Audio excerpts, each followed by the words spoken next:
ഇല്ല. അണ്ടറികളായ അരി അരിയെന്നല്ല പറയുന്നത്. ഈ തവിടില്ലാത്ത അരി നിങ്ങളെ കഴിക്കാൻ പഠിപ്പിച്ചു തരാം.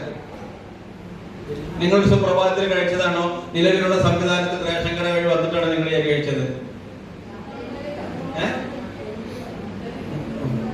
അല്ല, റേഷൻ കട വഴിയാണ് നമുക്ക് ഈ പോളിഷ് ചെയ്ത അരി വന്നു തുടങ്ങിയത്. ശരിയാ തെറ്റോ? ശരിയാണ്. അപ്പൊ നമ്മൾ കഴിപ്പിച്ചു തരാം. ആരാ പറയാം? നിങ്ങൾ ഏതെങ്കിലും ഒരു രാഷ്ട്രീയ പാർട്ടിക്കാരെ പ്രതിനിധികളായിരിക്കാം, അത് എന്നെ ബാധിക്കുന്ന വിഷയമല്ല. എനിക്കൊരു ഒറ്റ പാർട്ടിയുള്ളൂ, ഭക്ഷണം എന്ന പാർട്ടി. ആ പാർട്ടിക്കാർക്ക് ഒരു വിധമൊക്കെ പറയേണ്ടി വരും.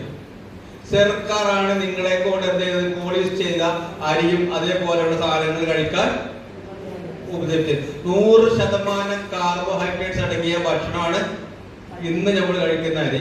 1% പോലും ഫൈബർ അതിനകത്തില്ല. ഫൈബർ ഉണ്ടെങ്കിൽ കാർബോഹൈഡ്രേറ്റ്സ് അതിന്റെ തനത് സ്വഭാവത്തിൽ പ്രവർത്തിക്കുള്ളൂ. അല്ലെങ്കിൽ കുരുത്തക്കെട്ട കുട്ടികളെ പോലെ പ്രവർത്തിക്കും. ആ അരി നമ്മളെ കൊണ്ട് നമ്മുടെ വിത്ത് ഗവൺമെന്റ്.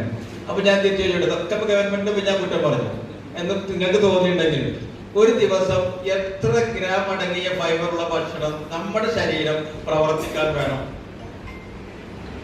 പറ. സ്കൂളിൽ പോകാത്ത ആരെങ്കിലും അവിടെ? നമ്മൾ കൈവക്കി സ്കൂളിൽ പോകാത്ത ആരെങ്കിലും?